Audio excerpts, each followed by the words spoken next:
it called spiritual awakening? And when you're actually traveling through it, when you're going through those difficult points or those moments in your life, it doesn't feel very spiritual, to be honest. You can feel quite lost, quite lonely, life breaking down around you, destruction in a sense. Okay, I think they just gave me a house full of playing cards, as in they just crumble, or a sandcastle on the beach that just collapses.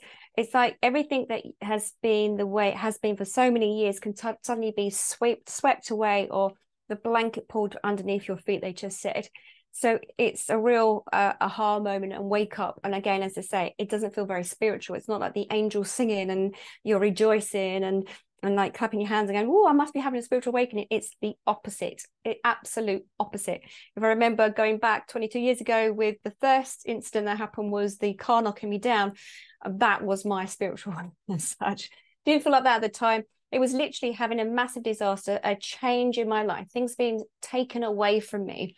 And sort of re-looking at how I saw the world, how I'm thinking, how I do things. It was a whole new episode of my life. And at that time, no, there was no sort of angels singing and the lovely rainbow effect from the beautiful stained glass windows from a church or anything. It was the complete opposite. And the amount of pain, physical pain, emotional pain that you might go through at any particular time with this awakening. It's about taking things out of your life. It's about giving you those clues. It's about looking at restructuring your life and how you're doing things. Okay, thinking. And thinking, my God, it's sort of sitting there going, yep, that's what it's about. That's what it's about.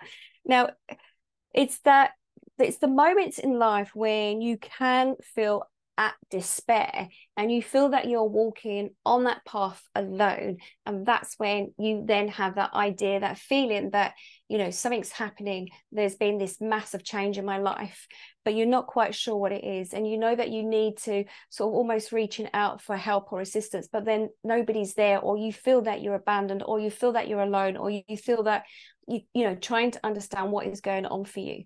So it's those moments that's real awareness of how life is crumbling around you. Okay, thank you. They say, don't paint the picture too doom and gloom, because they don't want to come back for more. Okay, so what it is, the spiritual awakening is that real wake-up call. It's a real time where life has changed and you can't go back to how it was. Now, saying that, they just said, some of you humans do go back for more. So some of you who are in those relationships where, you know, you should have stepped out of the relationship, but you go back in the relationship, you overanalyze it and think maybe it's you or whatever's going on. It's those moments of when you keep going back, or it's those moments of when you keep doing the same thing. It's like you're getting another opportunity to look at it and say, right, no, I must stop doing this in my life. I've got to stop. I've got to make those changes. But it's those moments where you have, okay, thank you. They sort of said intervention kicks in. Intervention is intervention. We come in and we help to change things for you. Okay, thank you. All right, what they're saying to me is that, okay, some of you may be aware of how to connect to your higher self. Some of you might be aware of guides. It's those moments that your higher self is trying to direct you. Is your higher self, literally your soul, is looking down at where you are. And I'm always a bit, you know, wary when I say looking down at yourself, but it's always aware of to say to you, look, hey, this is a moment in your life that there needs to be great change. And the typical human being as we are, we tend to just keep getting up and getting on with it. So we go through those struggles, we pick ourselves back up and we get on with it, and we keep going and we keep going, we keep going. But when we've had something that is disastrous or something that we need to react to, we have those physical and emotional feelings that we've got to stop whatever we've been doing and stop repeating that cycle. That's then your higher self is saying, hey, come on, this is a time that you need to look at. You do things differently. You make a change.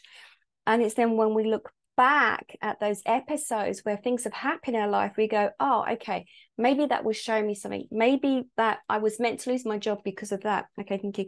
They said humans make it really hard for yourself. It's those who are not connected in a sense of have non-awareness of the universe and how the energy works. It's those who feel that they've got this, they understand what's going on. They keep looking at it from the psychological point of view instead of looking at the energy point of view of making changes. It's those who are tending to feel more alone because of trying to understand what is happening. Okay, thank you. I had a lady today that I sat with her during a soul auditing session, and she was saying that constantly things that keep coming up for her. She lost her job, she lost her relationship broke down, she's now left with this child that she has to bring up on her own. And she was just saying, everything in my life, all the time there's things that are happening. And when we looked back at those moments in her life, it was like she wasn't listening to that higher self of hers. And she said, oh, of course I wasn't, because I was caught up in the emotions of all the human stuff. Now, when we keep getting caught up in all our emotions of the human stuff, it's almost as if we become blind, or that fogginess that we don't see any way out. It's like we just don't understand what's going on, or we find it difficult to move forward. But that's to do with the human mind, and that's where we get stuck. The human mind creating that the fogginess that we're trying to understand. We're trying to understand things, but we get caught up in our head.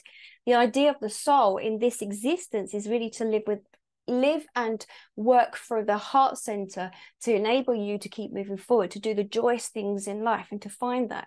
Now, they sort of said, I was sort of saying, hey, how can we help people to connect to their higher self, or how can we help people to direct themselves or to help themselves? And they were saying about you really taking care of yourselves. Like, I think there's so many of you that come into this world, and through childhood or through experiences or past lives even, that you're one of those that keep giving and you don't take anything for yourself. You keep giving until there is nothing left. And the idea is that your higher self is just trying to say to you, hey, it's now you need to start thinking of yourself. It's time for you to step forward, to move forward on that journey, so that you can help yourself. And so that this soul program, they said, this soul program of where you're meant to be in this lifetime is so that you can help to move your soul forward. But it's the human being that has gone through their human experiences are too much in their head, that they get sucked in and pulled in and then get caught up in their life. So your higher self is almost reaching out and sort of not making it happen, but assisting you on your journey. So the day that I got knocked down and I died the first time around was to say, hey, you got to stop, you got to pause, you got to wake up, you got to see what's going on. And it sort of made me take time out.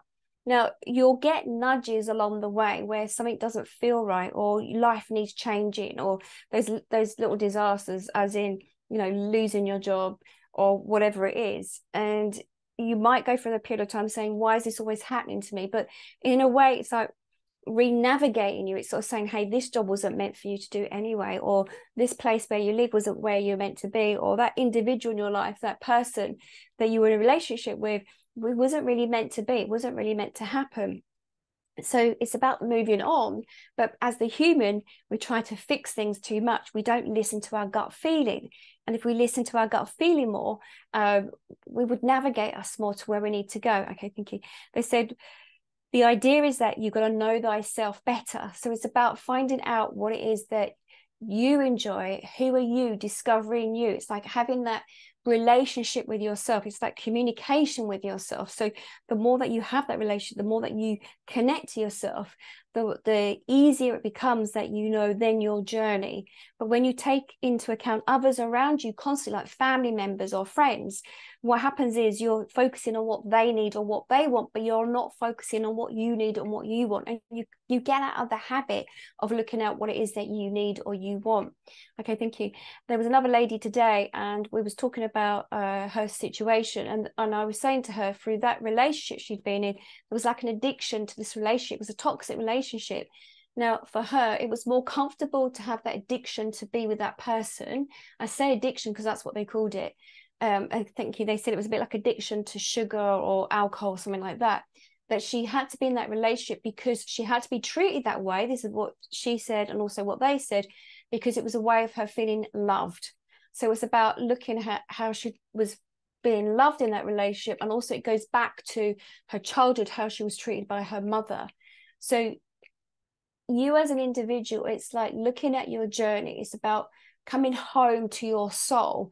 Today they kept on talking to me about soul consciousness, And I was like, wow, I haven't really heard that, or that terminology the way they were talking about it. But it was really about your soul is waking up, not just the human being, but your soul. It's almost like there's been a switch of the soul code, they said. Thank you. It was a bit like I would talk to somebody about numerology, and we talk about certain times in our lives when the numbers, the digits, the coding sort of wakes us up, and we go, oh, okay, got it. This is what I'm meant to be listening to. This is what's meant to be happening.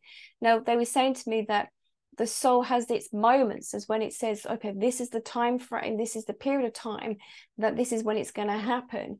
And then that's when it sort of not interferes, but intertwines with the human existence. So the timing is always really important.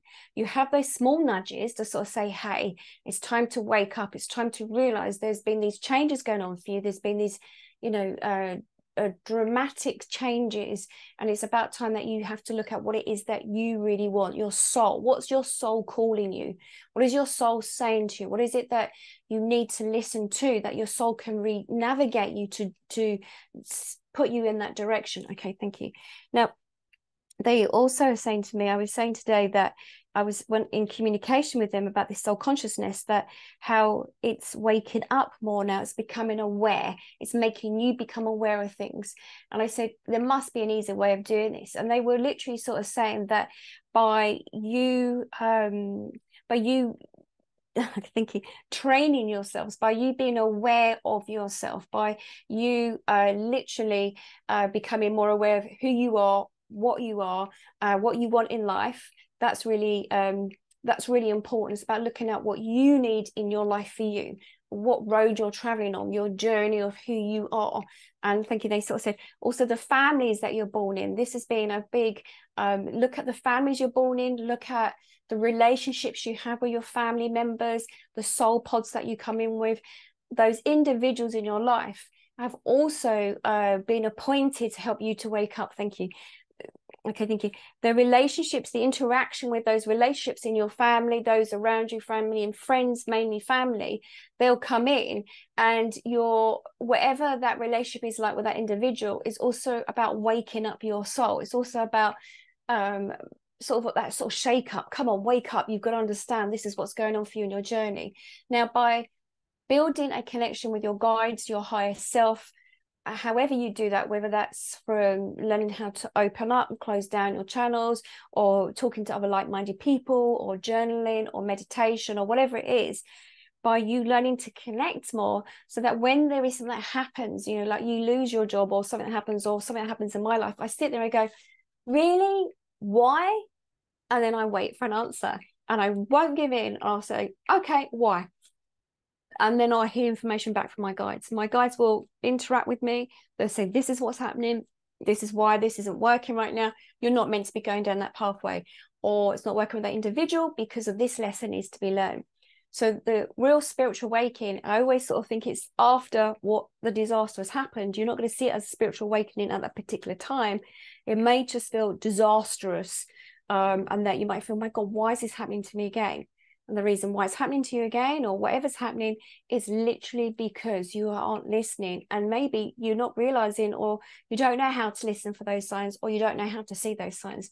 And it normally happens at the very beginning of our journey, of when we're walking down this pathway of finding ourselves. Thank you. They sort of said a spiritual awakening is about finding yourself. It's about discovering yourself. It's about learning that when something happens to you, when something comes up, it's not happening to you, it's happening for your own soul growth.